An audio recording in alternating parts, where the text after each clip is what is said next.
আসসালামু আলাইকুম। এখন দেখবেন সংবাদ শিরোনাম। স্বেচ্ছাসেবক দল নেতা মুসাব্বির হত্যা রহস্য উন্মোচনের দ্বারপ্রান্তে পুলিশ। খুলনার রূপসায় যুবক খুনের পেছনে আধিপত্য বিস্তারের চেয়ে ধারণা পুলিশের।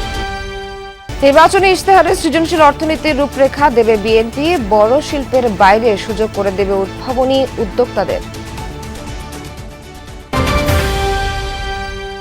ক্ষমতার নয়, জনতার বাংলাদেশ দেখতে চায় তরুণ ভোটাররা। জয় পরাজয়ের নির্ধারক তারাই, বলছেন বিশ্লেষকরা। সরকার বিরোধী আন্দোলনে অগ্নিগর্ভ ইরান। পশ্চিমা গণমাধ্যমের দাবি প্রাণহানি ছাড়িয়েছে 2 শতাধিক, জড়িতদের মৃত্যুদণ্ড দেওয়ার হুমকি। এতক্ষণ দেখছিলেন সংবাদ শিরোনাম, এখন দেখবেন বিস্তারিত। স্বেচ্ছাসেবক দলের সাবেক নেতা মোসাব্বির হত্যার ঘটনায় শুটার সহ বেশ কয়েকজনকে আটক করা হয়েছে বলে জানিয়েছেন ডিএমপির মিডিয়া বিভাগের ডিসি তালেবুর রহমান। সকালে সাংবাদিকদের এই কথা বলেন তিনি। বলেন, আটক কয়েকজনকে জিজ্ঞাসাবাদ চলছে। এই মামলার উল্লেখযোগ্য অগ্রগতি আছে জানিয়ে ডিসি মিডিয়া বলেন, হত্যার সাথে জড়িতদের গ্রেফতারে অভিযান চলছে। এর আগে শুক্রবার রাতে মানিকগঞ্জ ও গাজীপুর জেলার বিভিন্ন স্থানে অভিযান চালিয়ে মোসাব্বির হত্যার সাথে জড়িত সন্দেহে অভিযুক্ত শুটার সহ 3 জনকে আটক করে গোয়েন্দা পুলিশ। আটক দুজনের নাম জিন্নাত ও বিল্লাল। গত বুধবার রাতে রাজধানীর তেজগাঁও থানার পশ্চিম তেজতরী বাজার এলাকায় দুর্বৃত্তদের গুলিতে নিহত হন স্বেচ্ছাসেবক দলের সাবেক নেতা মোসাব্বির। মোসাব্বির নামক যে ব্যক্তি কদিন আগে গুলিবিদ্ধ হয়ে মারা গেছেন, সেই ঘটনার প্রেক্ষিতে তেজগাঁও থানায় একটা মামলা দায়ের করা হয়েছে, ইতিমধ্যে আপনারা জানেন। এই ঘটনাটা আমরা অত্যন্ত গুরুত্ব দিয়ে তদন্ত করছি এবং আমরা অপরাধীদেরকে শনাক্ত করে আইনের আওতায় নিয়ে আসার জন্য কাজ করছি। আশা করি যে ঘটনায় কোনো অগ্রগতি হয়ে থাকলে সেটা আমরা যথাসময়ে আপনাদেরকে অবহিত করতে সক্ষম হব। খুলনার রূপসায় এক যুবককে গুলি করে হত্যা করেছে দুর্বৃত্তরা। গতরাত 1টার দিকে কদমতলা বালুর মাঠ এলাকায় ঘটনা ঘটে। নিহত বিকুলের বাড়ি দৌলতপুর থানার মহেশ্বর পাশা পশ্চিম পাড়া এলাকায়। পুলিশের দাবি, বিকুল একটি সন্ত্রাসী গ্রুপের সদস্য। তার বিরুদ্ধে একাধিক মামলা রয়েছে। প্রাথমিকভাবে তারা জানতে পেরেছেন নৈহাটি ইউনিয়নের বাগমারা এলাকায় বিকুল ও তার বন্ধুরা পিকনিক করার জন্য গিয়েছিল। রাত 1টার দিকে কয়েকজন দুর্বৃত্ত বিকুলকে লক্ষ্য করে কয়েক রাউন্ড গুলি ছোড়ে। গুলির শব্দে স্থানীয়রা এগিয়ে এলে দুর্বৃত্তরা পালিয়ে যায়। পরে তাকে উদ্ধার করে হাসপাতালে নিলে চিকিৎসকরা বিকুলকে মৃত ঘোষণা করেন। জড়িতদের গ্রেফতারে কাজ করছে পুলিশ। ধারণা, আধিপত্য বিস্তারকে কেন্দ্র করে এই হত্যাকাণ্ড। মানে মারার সাথে সাথে ফেসবুকে দিয়ে দিছে, সাথে সাথে লোকজন দেখতেছে আমি কাজ করতেছি, সেই আমার স্যার অফিসার ডাইকে এনে বলছে কি তুমি চলে যাও। এর মধ্যে মেয়েটা ফোন দিছে, আম্মু আর সে বেডে আসো। এই আগের মঙ্গলবার দেখা হয়েছিল, কথা নির্বাচনী ইশতেহারে ক্রিয়েটিভ ইকোনমি এই নতুন শব্দবন্ধ সামনে আনতে চায় বিএনপি। সোজা করে বললে, চেনা বড় শিল্পের বাইরেও নতুন ধাঁচের কাজ আর উদ্যোক্তাদের জায়গা দিতে চায় দলটি। প্রযুক্তি নির্ভর কাজ, স্টার্টআপ, ফ্রিল্যান্সিং সবই থাকবে তালিকায়। পাশাপাশি সরকারের আর্থিক প্রতিষ্ঠান বিভাগ তুলে দেওয়ার পক্ষে দলটি। দাবি, ব্যাংকের উপর এত চাপ দেওয়া যাবে না, বড় বড় প্রকল্পের টাকা আসবে পুঁজিবাজার থেকে। আর বাজারে নিত্যপণ্যের দামে লাগাম টানবে ডিজিটাল নজরদারি। 1991 সালে ক্ষমতায় এসে রাষ্ট্র নিয়ন্ত্রিত বাণিজ্যের ধারণা ভাঙে বিএনপি। বেসরকারি খাত খুলে দেয়া হয়, বিদেশি বিনিয়োগের সুযোগ বাড়ে, সহজ হয় আমদানি রপ্তানি নীতি। তখন থেকেই দেশের অর্থনীতি একটু করে গতি পায়। 4 থেকে 5% ঘরে ঘোরাফেরা শুরু করে জিডিপির প্রবৃদ্ধি। যদিও রাজনীতির টানাপোড়েনে সেই গতি বারবার ধাক্কা খেয়েছে। প্রায় 30 বছর পর আবারও জনগণের কাঠগড়ায় অর্থনীতি। অর্থ পাচার থামেনি, খেলাপি ঋণ বেড়েই চলেছে, বাজারে সিন্ডিকেটের জোরালো দাপট। আগের সরকার এসব সামলাতে পারেনি, এই অভিযোগ দীর্ঘদিনের। বর্তমান প্রশাসন সংস্কারের কথা বললেও সেই কাঙ্ক্ষিত গতি নেই।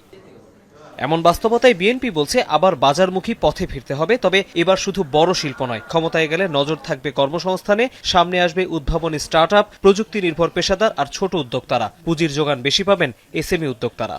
অর্থনীতিতে প্রত্যেক গোষ্ঠীকে যে ইন্টিগ্রেট আমাদেরকে করতে হবে, এটাই কিন্তু জিডিপি। খালি ম্যানুফ্যাকচারিং দিয়ে জিডিপি হয়, এটাকে বলে ওরা ক্রিয়েটিভ ইকোনমি না।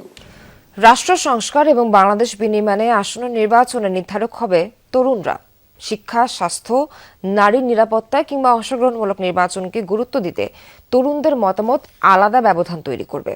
তরুণদের প্রত্যাশা, নির্বাচিত সরকার গড়বে ক্ষমতার নয়, জনতার বাংলাদেশ। 2024-এ দেশের ইতিহাসে অবিস্মরণীয় গণঅভ্যুত্থানে পতন হয় ফ্যাসিবাদী শাসন ব্যবস্থার। প্রবল পরাক্রমশালী শাসকের পতন হয় তরুণদের যুথবদ্ধ আন্দোলনে।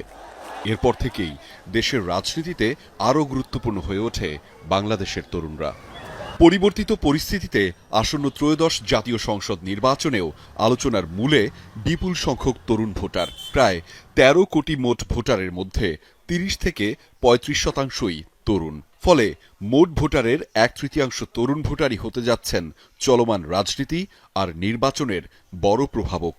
নির্বাচনটা অনেক বেশি ট্রান্সপারেন্ট হবে আর রেজাল্টটা অনেক বেশি ফ্রুটফুল হবে, যেটার জন্য আমি এই নির্বাচনটা নিয়ে অনেক বেশি এক্সাইটেড। যারা মুক্তিযুদ্ধের চেতনা ধারণ করে এবং একই সাথে ২৪-এর যে চেতনা রয়েছে তাকে ধারণ করে বাংলাদেশকে বিনির্মাণ করবে। নারীদের জন্য একটা নিরাপদ বাংলাদেশের ইশতেহারগুলো যারা আমাদের কাছে ব্যক্ত করতে পেরেছে, আমরা মনে করি তরুণরা তাদেরকেই বেছে নেবে। নির্বাচনী যে একনায়কতন্ত্র, সেই একনায়কতন্ত্র যেন বাংলাদেশে আর কায়েম না হতে পারে। ভোটটা সাধারণত খুব আয়োজনের মধ্যে থাকলেও আমাদের কাছে খুব এক্সাইটমেন্টের একটা জিনিস।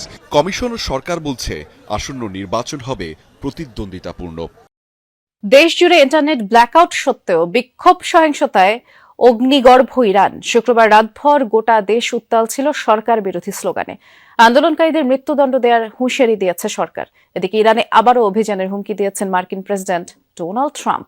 ইন্টারনেট বন্ধের ঘটনায় নিন্দা জানিয়েছে জাতিসংঘ। এখন পর্যন্ত ৬৫ জনের প্রাণহানির খবর পাওয়া গেলেও পশ্চিমা বিভিন্ন গণমাধ্যমের দাবি এই সংখ্যা ২ শতাধিক। শুক্রবার রাত তেহরানের সড়কে সড়কে অবস্থান লাখো জনতার। সরকার বিরোধী স্লোগান উত্তাল রাজপথ।